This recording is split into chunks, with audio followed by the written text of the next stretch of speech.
আসসালামু আলাইকুম। ফেসবুকে পোস্ট করার পরে পোস্টে ইস্যু দেখা যায়, সেই ইস্যুর কারণে রিচ কমে যায়। এই পোস্টটা আপনাদেরকে দেখাবো, কী ধরনের ইস্যু আসে সেটা দেখাবো। সঙ্গে থাকুন, দেখতে থাকুন। চলুন আমরা মূল জায়গায় চলে যাই। ফেসবুকে চলে যাব। আমরা ফেসবুকে চলে এলাম। আমার যে নির্দিষ্ট পোস্ট থাকে সেই পোস্টে আমরা আবার চলে যাব।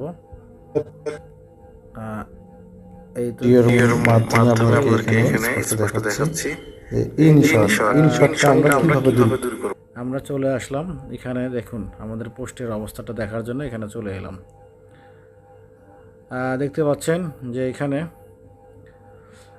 ওয়াচ টাইম 12:15 যখন হয় তখন ফেসবুক নিজে থেকেই সেই পোস্টটাকে অন্যের সামনে উপস্থাপন করে, ভিউ বৃদ্ধি হয়।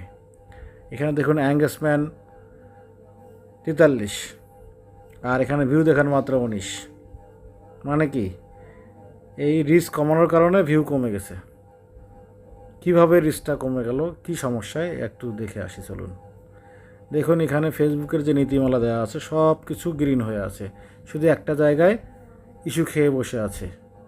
সেই ইস্যুটা কি একটু আমরা জেনে আসি। শর্টকাটে আমরা দেখি যে ওয়াটারমার্ক, ঠিক আছে, ওয়াটারমার্কের কারণে, ওয়াটারমার্কটা কি এটা নিয়েও আমরা কথা বলবো।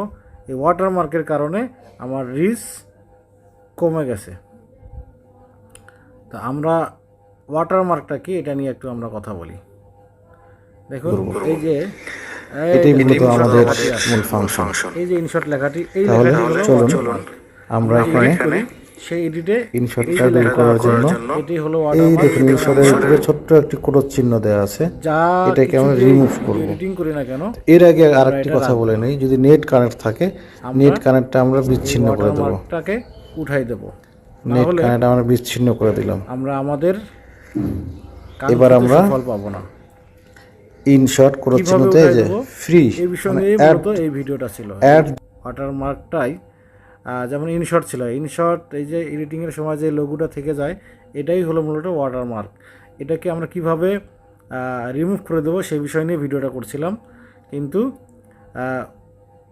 ইস্যু খাওয়ার কারণেই ইস্যু যুক্ত হয়েছে ভিডিওটাতে, যার কারণে আমরা কাঙ্ক্ষিত ভিডিওর যে সুফল পাওয়ার কথা সেই সুফলটা পাইনি। এই জন্য আপনারা ভিডিও করার সময় অবশ্যই এই বিষয়গুলো খেয়াল রাখবেন। ধন্যবাদ সকলকে।